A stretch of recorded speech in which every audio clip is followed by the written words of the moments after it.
after I received my return to city quota as a sent-down youth. My fiancé asked me to give it to Amelia instead. I didn't even think twice, I refused outright. 6 months later, Amelia died unexpectedly in the countryside, leaving Sam devastated. We married as planned, and Sam seemed to have completely forgotten Amelia, treating me with nothing but love. On the night of our son's full-month celebration, Sam poisoned the food, intending to kill the whole family. It's all your fault. If you hadn't been so selfish and let her return to the city, she wouldn't have died. Since you killed her, you and your entire family should go down with her. When I opened my eyes again, I had returned to the very day Sam asked me to give my quota to Amelia. This time, I personally handed him the train ticket and said, "Sam, I'll do as you say. You and Amelia go first." Chapter 1. Rita, can you give up your return to city opportunity for Amelia? I snapped back to reality. Meeting Sam's anxious gaze, Amelia stood beside him, waiting for my response. What was happening? How did I return to the day I received the return to city notice? Seeing my dazed silence, Sam's expression suddenly darkened. His words turned sharp. Your family's background isn't good. You should stay in the countryside for a few more years to be properly tempered. But Amelia is different. As he spoke, he furiously punched the wall. Amelia hurried to comfort him. Sam, don't be mad. I came today just to send you and Rita off. I never intended to go back with you. Life in the countryside is tough. Everyone wants to leave. Don't blame Rita. Though her words seemed to defend me, every sentence subtly implied that I had stolen her return ticket. Thinking of my past life, a cold sweat broke out on my back. Last time, after receiving the return to city notice, I confirmed that both Sam and I were on the list. I quickly used my connections to buy 2 tickets on the earliest train back and rushed to find him. But he asked me to give up my spot for Amelia, wanting to return as soon as possible to marry him. I refused. On the day of departure,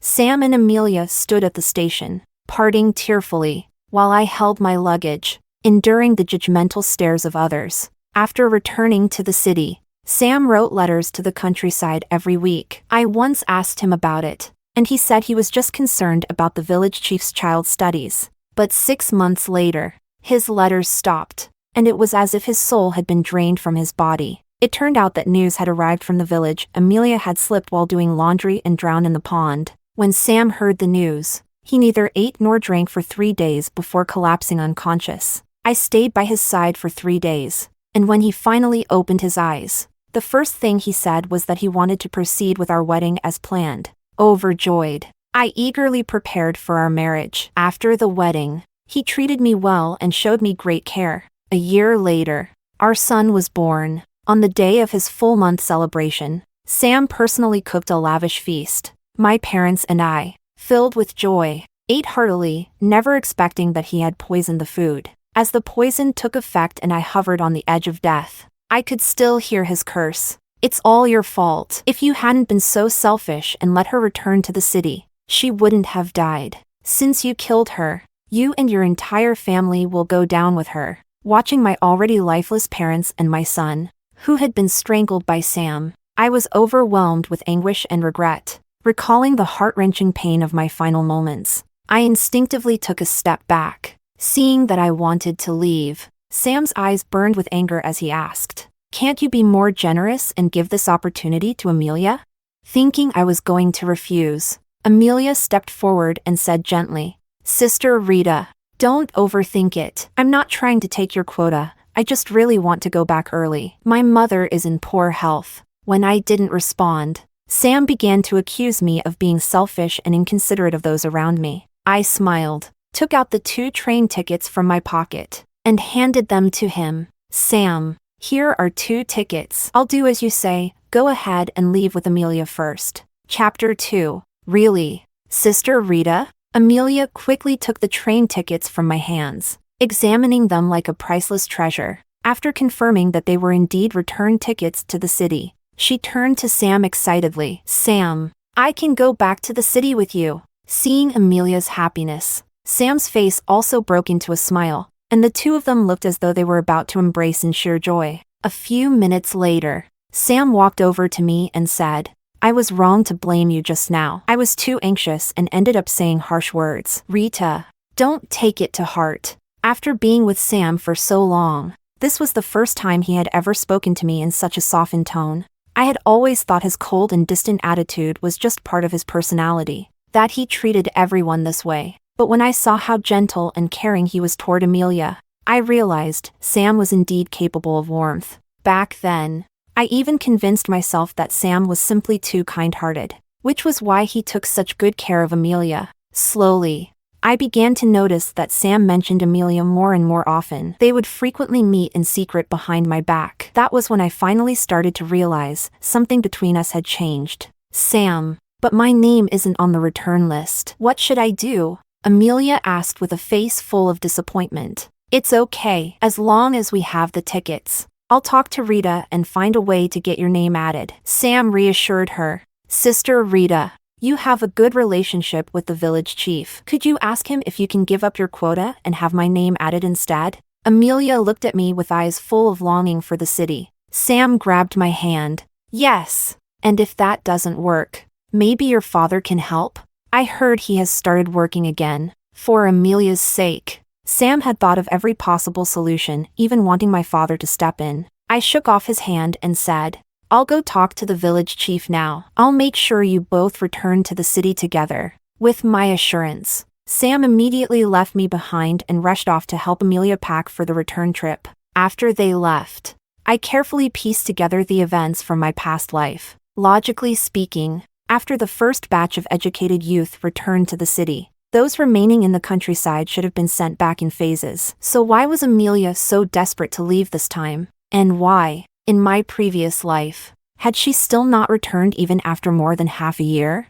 Pondering these questions, I knocked on the village chief's door. Are you sure about this, Rita? The village chief took a long drag from his pipe and looked at me with a serious expression. To him, a return to city opportunity was incredibly valuable. If I missed this chance, I might have to stay in the countryside for the rest of my life. I'm sure I'm willing to give my quota to Comrade Amelia. Seeing how resolute I was, the village chief crossed out my name and wrote down Amelia's instead. When the return list was officially announced, Amelia was overjoyed. She threw herself into Sam's arms. The other educated youth who had come to the countryside with me were all confused and wanted to stand up for me. But before they could, I took the initiative and said, I gave up my chance voluntarily. I just want to stay in the countryside a little longer to continue learning. Before they left, I sought out Sam one last time. Looking at his bright, cheerful face, so different from the previous life, I took out the marriage certificate I had been keeping close and handed it to him. Sam, I don't know when I'll get another chance to return to the city. This is the marriage document we signed before. If you regret it, we can void it completely. As soon as I finished speaking, Sam's face flushed red, like he had just been deeply insulted. Chapter 3. What do you mean by this? Are you doubting me and Amelia? Rita, I never expected you to be so petty. What? Are you planning to make a fuss about our engagement now? Sam took the marriage certificate from my hands and placed it on the table, glaring at me with wide, angry eyes. I let out a bitter chuckle and replied, You're overthinking it. I just thought that it might be inconvenient when we return to the city. So it's better to make things clear now. Before Sam could respond, Amelia suddenly pushed the door open. Sam, when we return to the city, I'll take you to. The moment she saw me, she stopped mid-sentence. Her eyes darted to the marriage certificate on the table, and with just a quick glance, she accidentally knocked over the kerosene lamp sitting beside it. In an instant, the thin paper caught fire. Amelia gasped in shock and instinctively tried to put out the flames. But Sam quickly held her back. It's just a few pieces of worthless paper. Didn't you see the fire? What if you got burned? The marriage certificate I had treasured for years was reduced to ashes in seconds. Amelia turned to me with an apologetic expression and asked, Rita, I didn't mean to. What was that? Was it important? I shook my head. Just some useless papers. It doesn't matter. Seeing the triumphant glint in her eyes, I got up to leave. Before stepping out, I turned to Sam and said, What I just said still stands. Whenever you make up your mind, you can write to me. I won't be coming to see you off tomorrow morning. As soon as I stepped outside, I heard Amelia teasing Sam. And then, he laughed. A light, carefree laugh. It seemed that the little accident just now didn't bother him at all. So, in the end, our relationship, our engagement, it all meant nothing compared to Amelia. Sam and I grew up together in the same courtyard. Our families had arranged our engagement long before we were sent to the countryside. I had volunteered to come to this remote village just to be with him. He met Amelia after joining the educated youth team. Amelia had fair skin, a sweet voice, and a charming way of talking. She was popular among all the boys. At first, Sam had looked down on her, dismissing her as shallow and flirtatious. But over time, I noticed that Amelia's name was slipping into his conversations more and more often. That was when I realized something was wrong. When I heard about the return to city quota, I rushed to buy train tickets, thinking that if we went back soon, we could get married right away. I had hoped that once we were back in the city, he would return to me. But now, I knew I had been utterly wrong. Still, I was certain that another round of return quotas would open up soon. This time, no one would compete with me for a spot. Once I got back to the city, I could talk to Sam properly then. What I didn't expect was that by personally giving away my return quota, I had set myself up for a disaster. Chapter 4. A week later, the village chief called me to the brigade office. As soon as I entered, I saw that nearly all the villagers were already there. I greeted them politely, but not a single person returned my smile. "Rita, these 2 letters are for you," the village chief said, handing me 2 envelopes. The first letter was from Sam. He got straight to the point, saying that because of my lack of moral integrity, he was breaking off our engagement. After reading the letter, I was utterly confused. He was the one tangled up with Amelia, so why was I the one being accused of lacking morals? The second letter was from my parents. In it, they earnestly urged me to take responsibility for my mistakes. They assured me that they were willing to bear the consequences of my actions. Closing both letters, I looked at the village chief, who was smoking his pipe, his face clouded with worry. "Is what's written here true?" he asked. He handed me an anonymous letter of accusation. The letter stated that I had voluntarily given up my return to city quota because I was secretly involved with Kevin, a man from the east side of the village, and that I was carrying his child. "No, this isn't true, this is slander." I crumpled up the letter in fury. The village secretary tapped his pipe against the table and said, "Rita, I always thought you were a good kid, so I wanted to persuade you. If you really like Kevin, I can help arrange the marriage for you. In a few months, you 2 can go back to the city together." So, the village chief had already made up his mind about my affair. I was speechless. There was no way to defend myself. Taking a deep breath, I said, "Uncle, if you don't believe me, then call Kevin over and let him explain what's really going on." The village chief sighed. "Rita, don't be stubborn. If you admit to it now, I can help cover this up. But if you insist on a confrontation, this matter will only escalate. Do you even know what's at stake?" He looked at me meaningfully. "The latest return to city quotas were just announced. You were on the list, but because of the scandal, your quota has been revoked. The city has even sent officials to investigate the situation." Seeing that I was still unwilling to confess, he continued, "Do you know where this letter was sent from? From your own courtyard, and the only person there who could have written it is..." He didn't finish his sentence, but I already understood. It must have been Sam. That explained why Amelia had refused to return to the city for so long in my past life. A buzzing sound filled my mind. If I accepted the blame for this,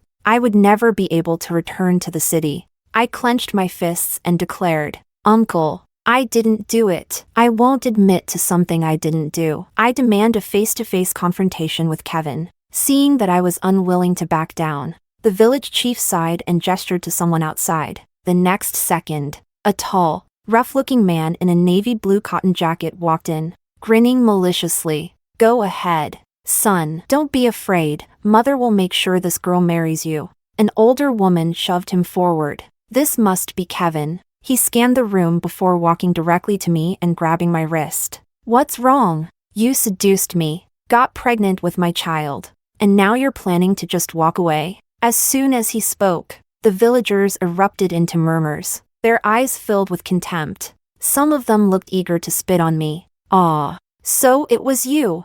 I remember you, you're from the city, right? What now? You've got your eyes on my son, gotten pregnant, and want to leave just like that? Do you think the world works that way? Either you marry my son, or we'll tie you up and drown you in a pig cage. Kevin's mother glared at me with venom, making it clear that there was no room for negotiation. The village chief forced a smile and tried to mediate, but I ignored him. Instead, I walked straight to Kevin and asked, "When exactly did I seduce you? And where?" Kevin smirked, reached out, and touched my face. "What's the matter? Didn't get enough that night? Need me to help you remember?" His mother rolled up her sleeves, ready to drag me away, but I stood my ground. "If you can't give me a proper answer, I won't admit to anything. If you try to force me, I'll call the police and have you thrown in jail." Kevin's mother was livid. "Oh, so now you're the victim?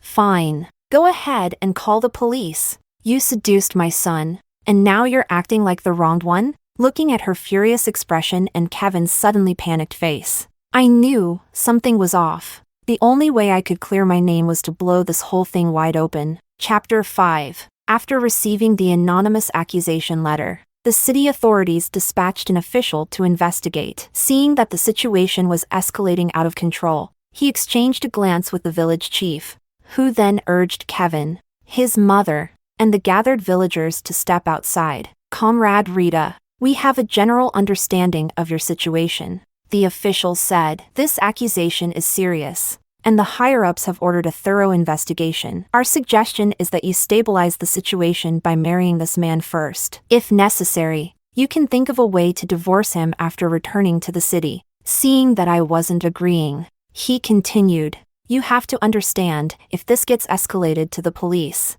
there won't be any room for negotiation. This will be recorded in your personal file. And not just you, your father might also be affected. After all, he only recently resumed his job." "That's fine. Go ahead and submit this to the police. I will bear all the consequences myself," I replied firmly. Seeing that I wasn't budging, he gestured to the village chief, who then led Kevin, his mother, and me to the town's police station. As soon as we arrived, Kevin's mother threw herself onto the ground at the police station entrance, wailing loudly, drawing a crowd. "Comrades, this female-educated youth is shameless. She seduced my son, got pregnant, and now she wants to run off to the city. The child in her belly is my grandson." A police officer gave me a once-over before saying, "Young lady, you're still young, and making mistakes is understandable. How about we try to persuade this old woman? Would you consider marrying her son?"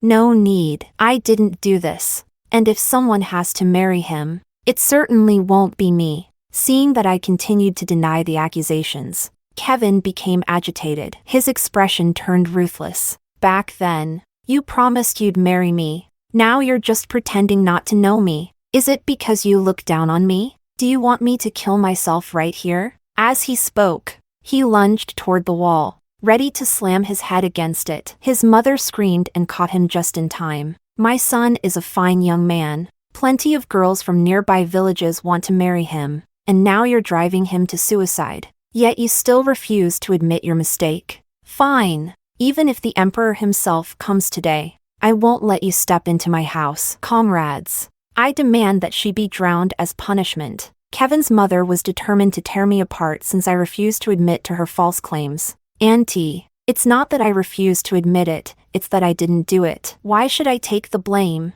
Seeing that I was standing my ground, the village chief anxiously stomped his foot in frustration. "Think about it, everyone. I've always worked on the west side of the village, while Kevin's family lives in the east. I barely even go there. When would I have had time to seduce him?" My firm denial made Kevin panic again, and he pretended to run toward the wall once more. A decent young man like him wouldn't lie about something like this. "If that's the case, we'll have no choice but to arrest you right now." The police officer's tone turned threatening when he saw my resistance. "You're right, he is lying," I stated clearly, my voice unwavering. "Nonsense." Kevin's mother spat. "Why would my son falsely accuse you? There are so many educated youth in the village, why would he only accuse you? And tell me, why haven't you gone back to the city like the others? Isn't it because you want to stay here for my son? My voluntary decision to stay in the village had been the subject of gossip for a while now, with Kevin's mother twisting the narrative. Many people started looking at me with more suspicion. I have my own reasons for not returning to the city, but it has nothing to do with your son, and I am definitely not carrying his child. Despite how far the conversation had gone, I still refused to admit fault. The village chief, clearly uncomfortable, turned to the police officers. Comrades, this matter is beyond my control. You'll have to handle it as you see fit. Seeing that even the village chief wasn't on my side, Kevin raised his voice and addressed the officers. Comrades, you must seek justice for me. She seduced me and promised she'd never return to the city. And now, she's turning her back on me and trying to take my child with her. I won't allow it. Kevin's mother followed suit. If this isn't resolved today, I swear I'll hang myself right here. The officers, seeing that I still wouldn't comply, pulled out a pair of handcuffs and reached for my wrists. I shoved them away forcefully. You haven't even investigated this properly, and you want to pin everything on me? That's not happening. Investigate? The officer scoffed. What's there to investigate? You're pregnant with his child. How can you possibly deny it? What he's saying isn't true. If you want to arrest me, you need to investigate first. Otherwise, I refuse to be framed like this. The officer, now irritated, took a long drag from his pipe before asking, Fine, how do you want us to investigate? I'll make sure you're fully convinced by the end of this. I looked him in the eye and said, Bring back all the female educated youth who returned to the city. After all, any one of them could have been the one who actually seduced Kevin.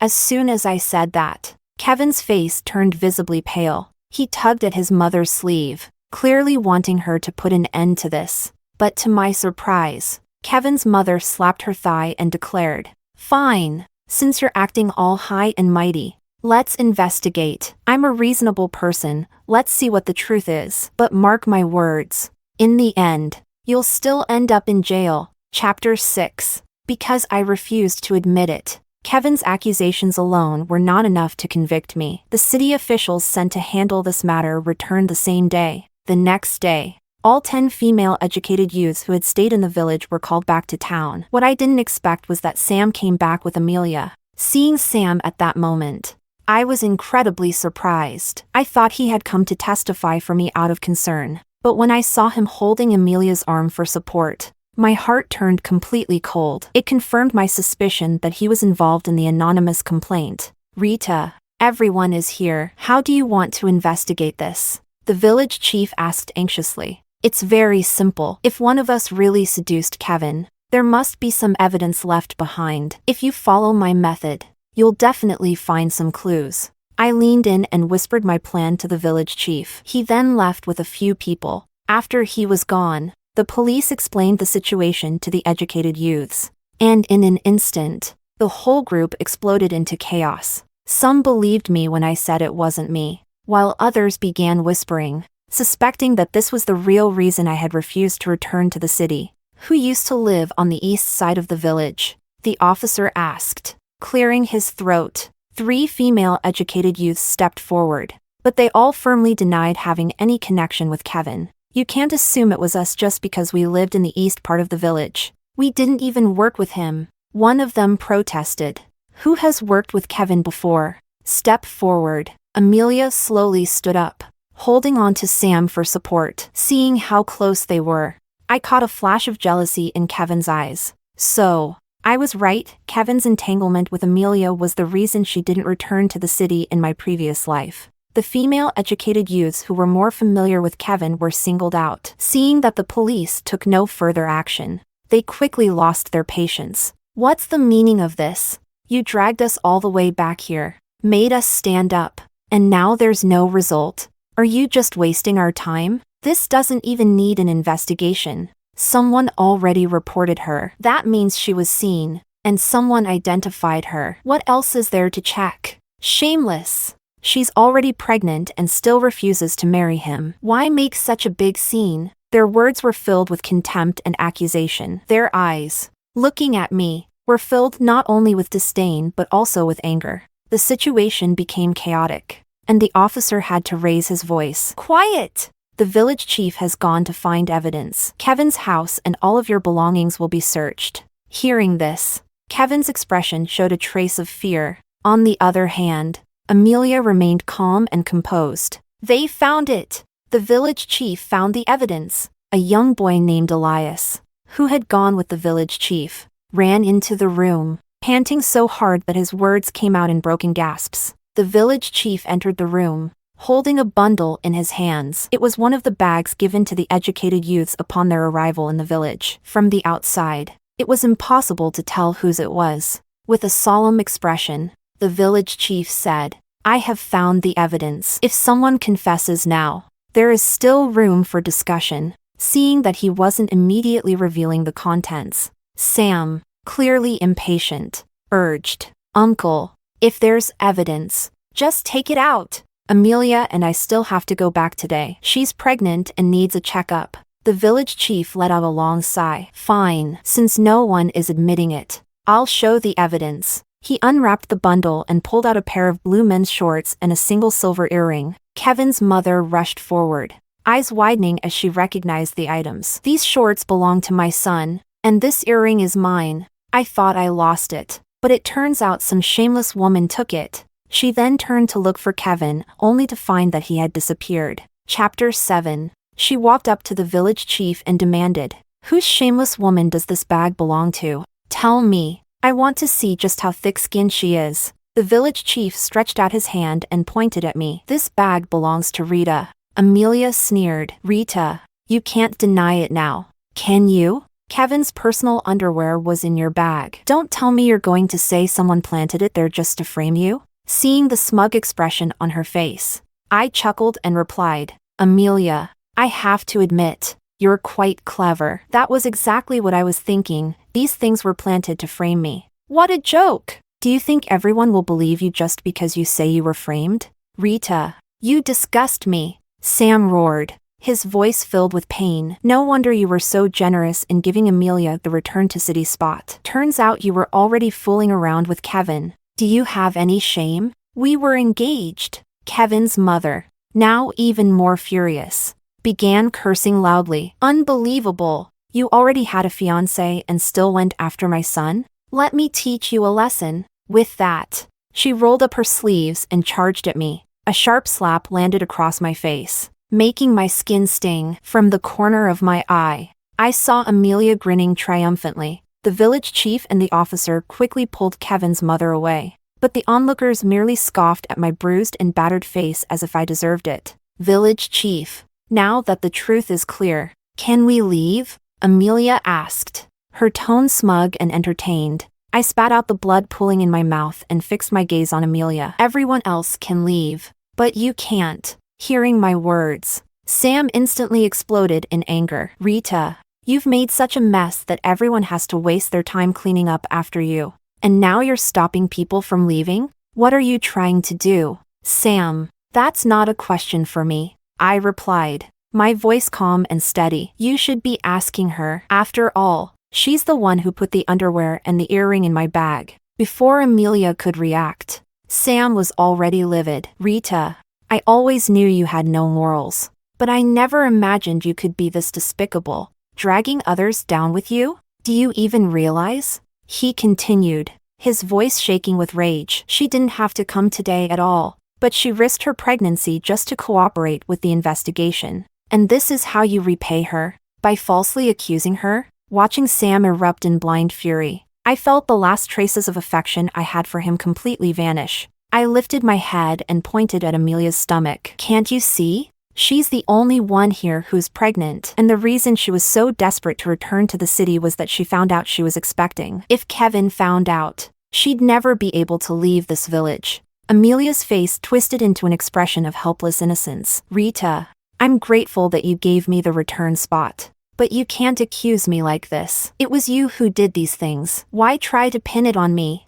The baby in my belly belongs to Sam. Don't insult me like this. Everyone present listened to Sam and Amelia's defense and immediately believed that I was the one lying. Their accusations against me grew even harsher. Officer, my family absolutely cannot let her marry into our household. She's been two-timing. Now that the truth is out, if you don't throw her in jail, I'll drag her off and drown her myself. Kevin's mother raged at the police officer, and her words quickly gained the support of the crowd. That's right. A woman this shameless deserves to die. The officer twirled the handcuffs in his hands, his smirk laced with mockery. I told you to drop it while you still had a chance. But no, you had to dig deeper. How does it feel now? The truth is out, and you're headed straight to prison. Just as the handcuffs clicked shut around my wrists, the village chief knocked the ashes out of his pipe and spoke up.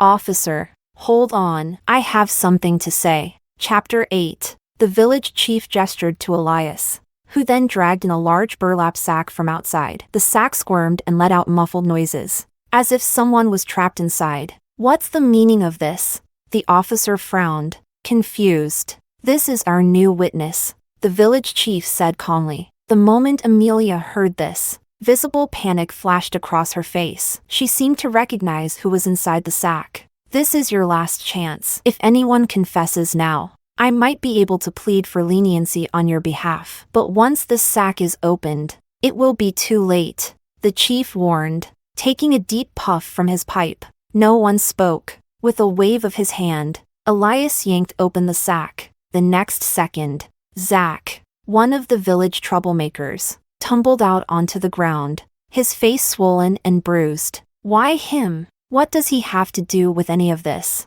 Kevin's mother asked, bewildered. Zach, if you tell the truth now, you might just save your own life, the village chief said coldly. As soon as the gag was removed from Zach's mouth, he clutched his swollen cheek and blurted out, I had nothing to do with this. It was all her idea. Everyone followed his trembling finger as he pointed directly at Amelia. The entire room froze. Sam turned to look at Amelia, disbelief clouding his face. You're lying, Sam snapped. I don't even know you. Zach scoffed. Not you, her. Amelia. I saw her with Kevin, rolling around in the cornfield on the east side of the village. And today, she handed me the shorts and the earring. Sam's expression twisted in shock. He grabbed Amelia's arm, his voice low and trembling. Amelia, is this true? Tell me it's not you. Seeing Sam's doubt, Amelia's eyes welled up with tears as she began playing the victim again. Sam, you don't believe me? This is Rita trying to frame me. Did you forget that Kevin himself pointed at her? Hearing Amelia's words, Sam let out a relieved sigh and turned to Zach. Zach, stop spouting nonsense. Do you want to end up in jail too? Zach sneered, his voice dripping with mockery. You're a fool. Sam, she's using you to get back to the city. You don't even know, do you? Amelia has tried to seduce every male-educated youth with connections in this village, but none of them fell for it, except for you. The idiot. And even now, you're still defending her? Sam's expression darkened, furious. He raised his hand to strike Zach, but Kevin's mother quickly stepped in and blocked him. Ignoring the commotion, Kevin's mother strode over to Amelia and stared at her for a long moment before speaking. I remember you. You waited for Kevin outside my house once. It was you, wasn't it? You little tramp?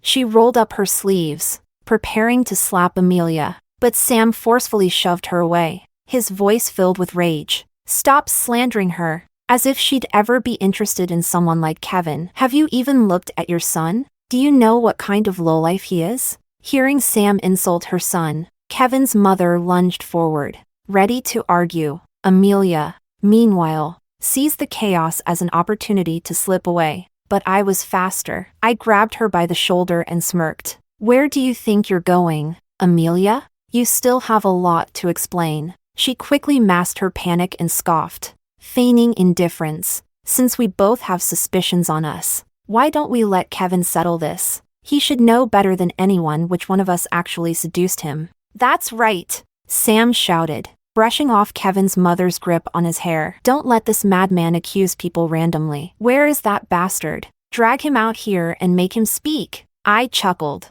my gaze fixed on Amelia's self-assured expression. All right, just don't regret this later. She met my eyes with a smirk, full of confidence. Regret? I don't think so. Rita, unlike you, I don't plan to rot in this village forever. Sam and I have a train to catch back to the city soon. I let out a cold laugh at her arrogance. Let's see if you're still so smug when you're on your knees begging for mercy later. Chapter 9. Just then, Kevin walked in from outside, his face twisted in rage. Speak! Tell us right now, who was it that had an affair with you? Sam pointed at both me and Amelia, his voice trembling with fury. Kevin clenched his jaw, glaring at us both, before spitting out his words. I lied before. The one who seduced me was Amelia. The child she's carrying, it's mine. The moment those words left Kevin's mouth, Sam's face turned deathly pale. You're lying. Did Rita bribe you? Tell me how much she promised you. I'll give you double if you just tell the truth.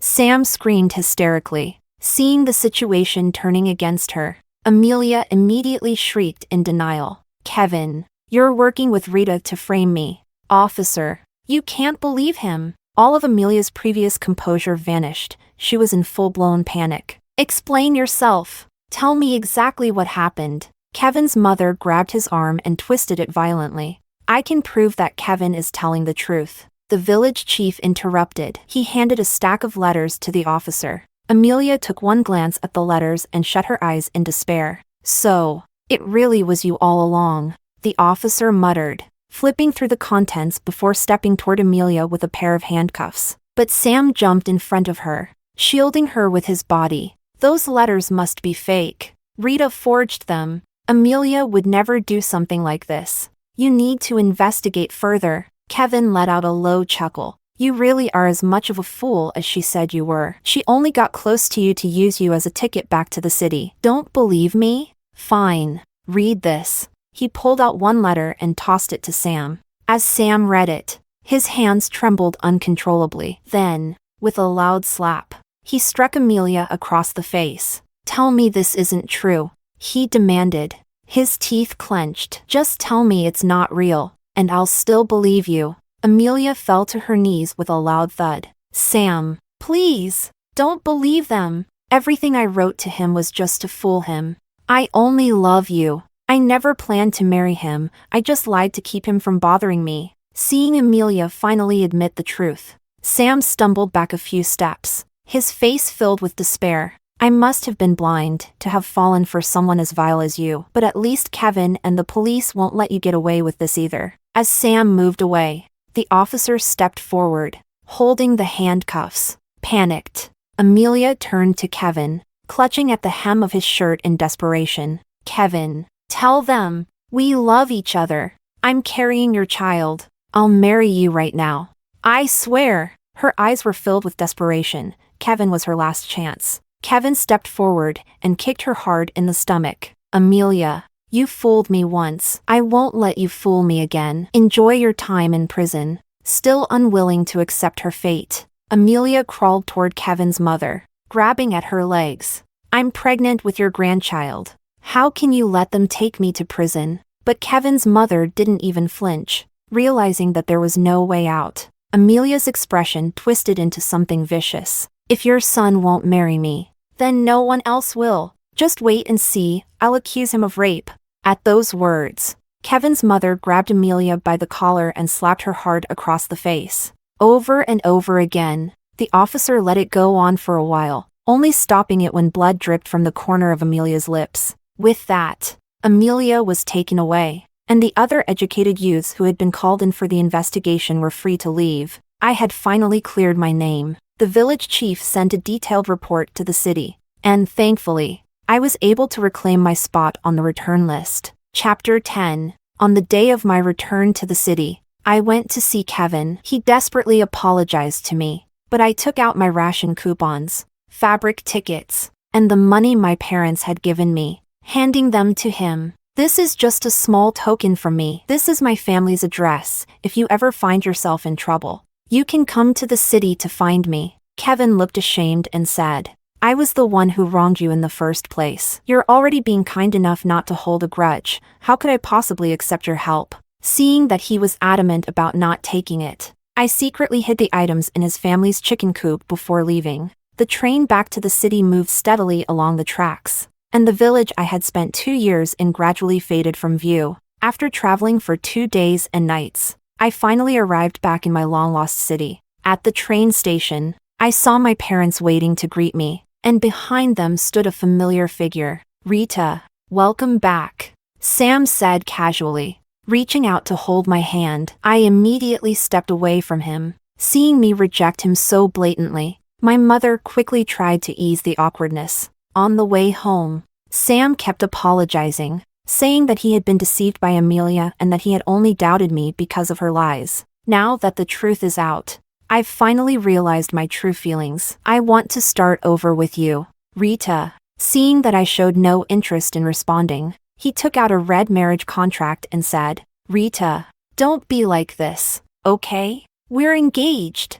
I'm your fiancé." I took the contract from him, glanced at it, and coldly replied, "Sam, have you forgotten? Our engagement was voided the day you let Amelia burn our marriage contract. You don't need to try and fool me with a fake one." Hearing my firm rejection, Sam's eyes welled up with tears as he grabbed my sleeve. "Rita, I know I was wrong. Please give me another chance." "No, Sam," I said flatly. "I don't love you anymore. You should go back and wait for Amelia." With that, I pulled my parents along, heading home without looking back. Sam stood behind us, stomping his feet in frustration. Later, my parents went to Sam's house and formally explained everything, since Sam was the one who had betrayed me first. Breaking off the engagement wasn't too difficult. After returning to the city, I worked at a factory for 2 years, learning technical skills. When the college entrance exams were reinstated, I picked up my books again and took the test.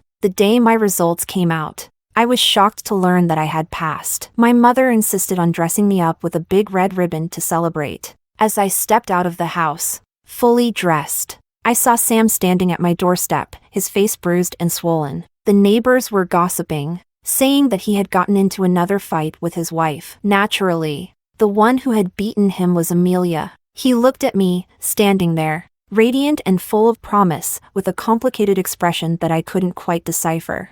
I didn't spare him a glance as I walked back inside, surrounded by my parents. Looking back on everything, I was grateful that, in this life, Sam had once again chosen not to be with me. Because of that, I was able to trade one return to the city ticket for a brand new life.